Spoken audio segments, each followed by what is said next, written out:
And Bodie Miller. Yeah. Beautiful 2-year-old son of Ryan and Noreen, who's over there taking pictures of this whole situation. Bodie, what did you think of Dad tonight? Was he good? Good. He's good. Excellent. You're right. Yeah. Well, Good. Daddy is good. Daddy stopped 45 shots, or made 45 saves on 47 shots tonight. That's pretty good. Yeah. All right. Well, listen, the last Vancouver Canuck we had on this show was traded 2 days later. That was Alex Burrows to Ottawa, but the trade deadline has passed, so you will still be here, Ryan, on Tuesday. We'll get to that in a second, but we've got to talk about tonight's game, Louie. Yeah, that was just an outstanding performance by you. 45 saves. They came at you from all angles right from the get-go. Is that maybe one of your best performances in a losing effort that you've ever had? Like, you were just in the zone. I felt good tonight, yeah, for sure. I definitely a little frustrated to crack there with 3 minutes left, and we were trying to get that last push, but anytime you can keep these guys at 1 or 2 and we can fight to stay in the game, it was it's a good effort. Ryan, you said not long ago that you needed to elevate your play to force management into a conversation about next season, and you certainly have done that. You're the biggest reason the Canucks were in the playoff picture for as long as they were. Jim Benning said this week that he wants to re-sign you here for next year. Do you have any idea what you want to do? Well, I'm open to anything. I want to have a discussion with Jim. Right now I haven't seen him in a while, and our families like to hear a lot. And Bodie was born up here, so he's got the dual Canadian citizenship, and it's been a nice experience. So I want to finish strong and have the conversation with Jim and ownership and see what's going on, and then go from there. So nothing says you won't be here next year. There's nothing to say I won't be, but I want to take everything into consideration: my family, this little guy, and the right situation hockey-wise, and see what happens. But I have to have that conversation to give you any more indication. Louie. How much more hockey do you think you got left in you? I know you really take pride in keeping your body in tip-top shape, but just personally, how much more do you think you have? I'd like to say I'd play until they kick me out of the league, because you can't get back. Okay, you're done.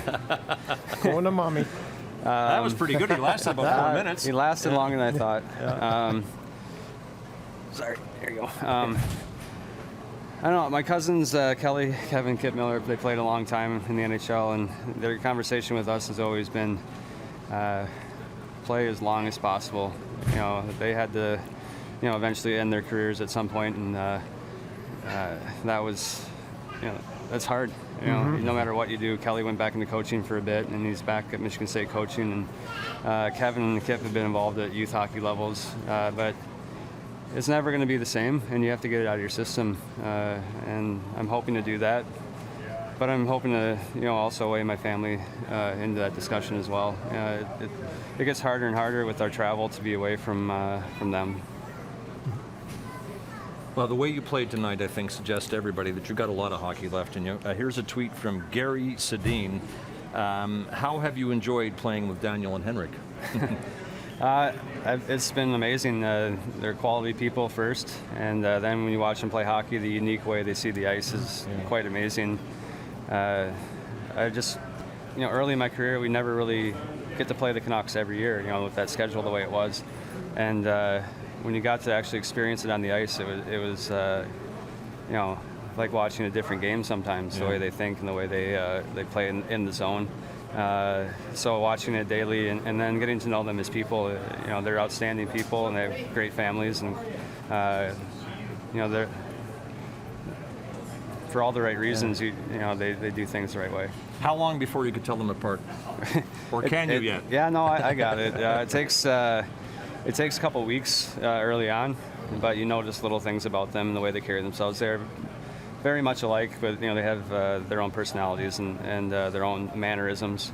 And right now it helps. Danny's got a little scar on the cheek going from earlier in the season. So the last month or so, it's been a little easier to catch them first thing in the morning. Sometimes if you're seeing just one of them and you're a little hazy, it takes you a second. But that's helped. Your glove hand is as sharp as it's ever been. Just ask Henrik Zetterberg and Corey Perry. First, the save at Joe Louis Arena this season on Zetterberg, who had the whole net from 100 feet away until you snagged it. On the list of acrobatic saves in your career, where does this one rate?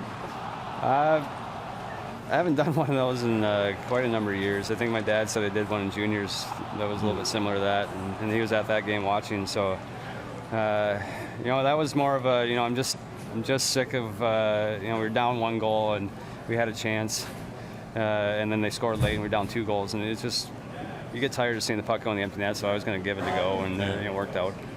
What did Henrik say to you there when he came up to you? Do you remember?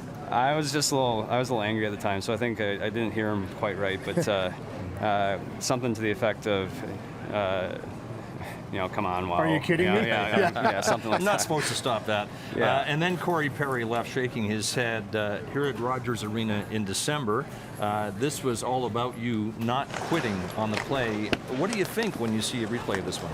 Well, that one meant a little more because in that game we were down early, and we were able to fight back, and we were able to get the win that night, and kind of started us on a stretch that got us back into the picture. So there's kind of plays you want to make that make a difference and kind of set things in motion. You never know when it'll come, so you just have to work for it, and you feel good about those after the game, especially when the game can turn your way. You were drafted from the Sioux Indians of the North American Hockey League, and then you went on to have 3 spectacular seasons at Michigan State. The Millers remain the first family of Michigan State hockey, starting with your grandfather Butch, who went there in 1955 from Regina, and he turned the entire program around.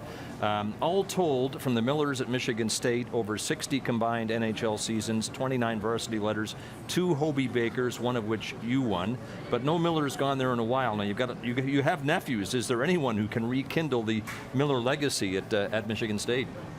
Well, they'd be coming down the pipe. Or do we have to wait for Bodie? We might have to wait a bit, but I think Jasper Kip's youngest boy there, I think he's getting in the game. He's a ways away yet, but Skylar's at Hope College now playing hockey, and Cameron, he's been playing the Okemos, and I think he's a senior now and graduating. So, our family's had a great relationship with hockey, and it's been nice that everyone's had a chance to play and get something out of it, and it meant a lot to us at Michigan State there. And the only guy missing from that picture is my brother Drew, and that was at my high school graduation, 98, I think. Yeah, that's a while ago, for sure. It's been a while. Well, that leads to this. It's your 15th pro season, and I was quite taken by this quote from you. You said it, I think, late last season. I'm just a skinny kid from Michigan, and I'm a professional athlete. Yeah. I laugh at that. That was your quote. Yeah, What's so funny about it? Well, I do. I mean, most people, they associate pro athletes more with the guys I see who are just specimens, and but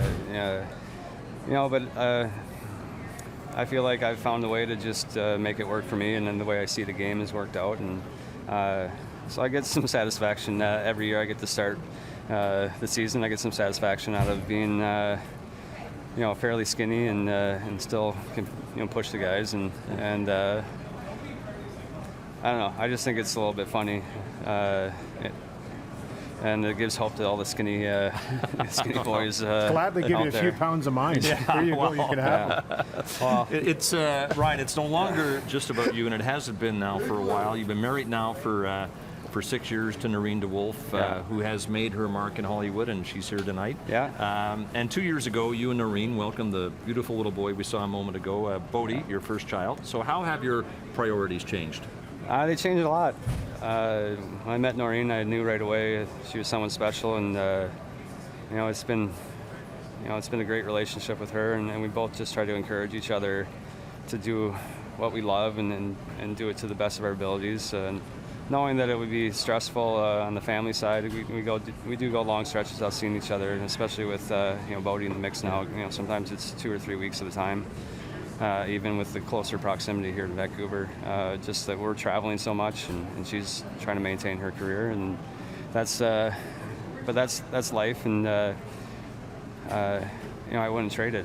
We got a beautiful little boy, and we have a great relationship, and she's the love of my life, and can't say enough good things about her. The way she's supported me, and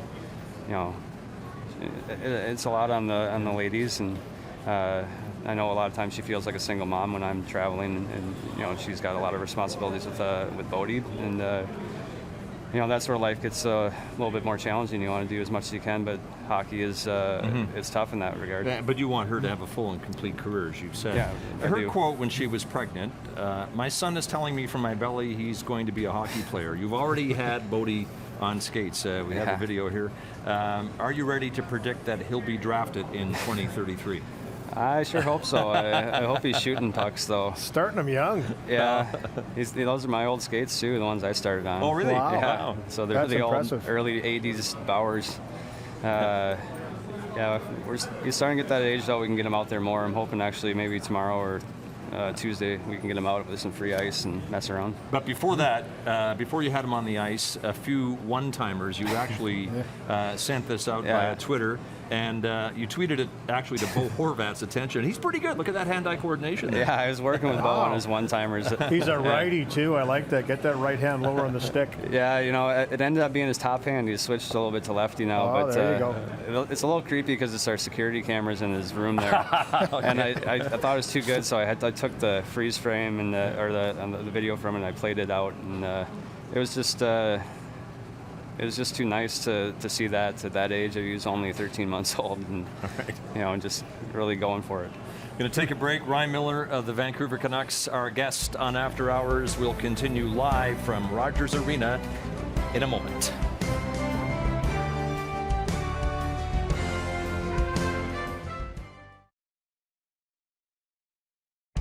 Back at Rogers Arena in Vancouver as we continue with After Hours. The subject of tonight's Inquisition is Ryan Miller. 45 saves on 47 shots. What are you drinking here to stay hydrated? Well, I just got done with a shake there, and I'm just putting some water down. But it's pretty amazing now. They got shakes for every situation, and they got it staggered during the game when they want you to have them. So it's come a long way from when I started.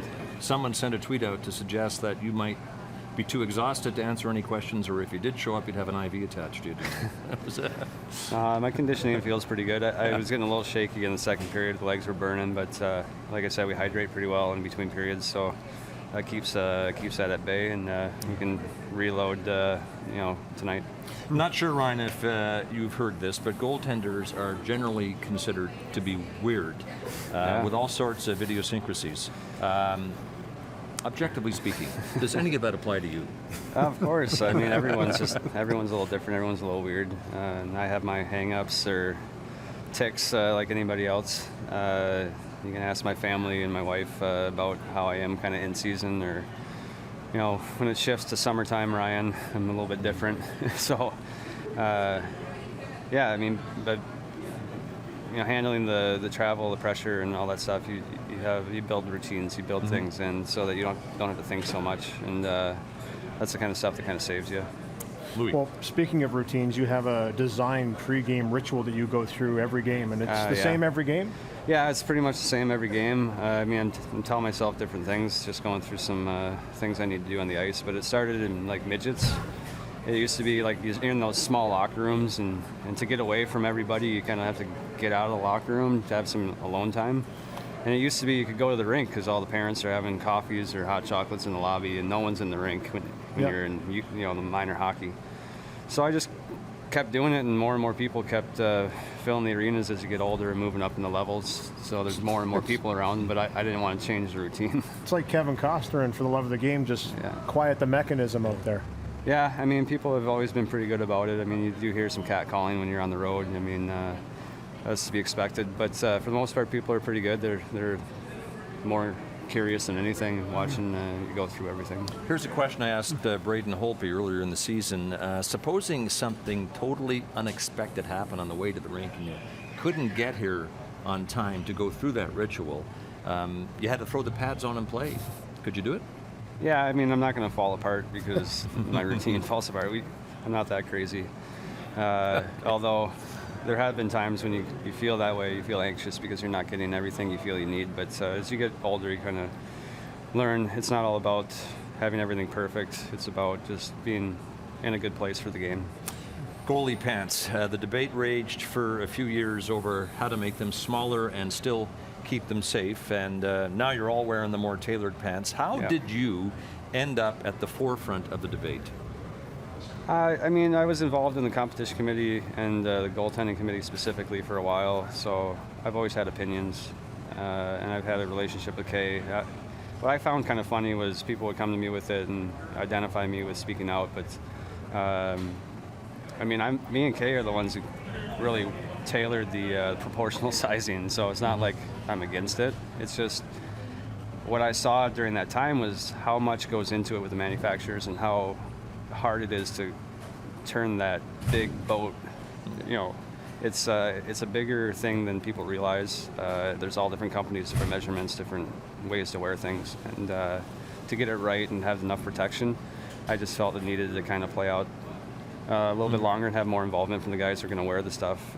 Have there been any other goalies that spoke out like you and gave their opinions? I mean, everybody I talked to had a similar opinion. You know, we just wanted to be protected, and there were certain gaps in coverage, and then they went back and they added some things inside the new circumference to allow for a little more outer and a little more inner leg protection that they really did remove. So I feel like we're in a pretty good spot, and I think by next year we'll have things kind of tailored and fair.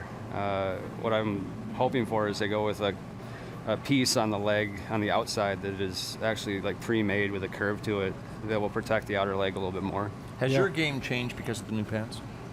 I mean, it's not so much you change it, it's just there's certain things you trusted at the time, and now you have to get used to something else and trust that. And so before I would maybe trust a shot's going to hit, and I know where it's going to go, or I know I'm going to be able to trap it. Mm-hmm. Now I'm in a situation where, you know, I'm not feeling the same thing, so now I have to move into it. But once you get that in your head, like, okay, if it's going here, I got to make a little bit of a different save selection. Then you can kind of play with it. That's why I think, you know, guys are a little surprised changing in the season. But now I think everybody's kind of getting into rhythm. Okay, we move on from pants. If I gave you $100 and said, fire the puck from the net, from the front of the net, through that little hole in the glass that photographers use to take pictures, about 40 or 50 feet away, could you do it? I mean, on command. Because you did in this game in Buffalo years ago. That was definitely not on purpose. I was just trying to get it past the forechecker and unfortunately hit the guy in the face. I felt bad for him. That was Steve Russell, I think, a photographer from the Toronto Star, and fortunately he was just bruised. Yeah, luckily it was me shooting the puck. I like you gave him the stick after. Yeah, something to remember it by. The bruise would heal, but you know, hoping he was all right. We expect athletes to have a social conscience, and you do. So this tweet is from Carol Ann Antiel. I hope I'm pronouncing it correctly. Tell us about the Steadfast Foundation. Well, Steadfast Foundation was inspired by my cousin Matt, who was diagnosed with leukemia at the age of 16. And, you know, he passed away when he was 18 with complications from transfusion. So while he was in that fight, we wanted to inspire him and show him people were thinking of him. And so it started small, and we're just saying, hey, you know, people are thinking about it. Started out selling T-shirts, right? Yeah, just T-shirts, just things that had a message about him. Mm-hmm. And it was kind of in Buffalo or Michigan.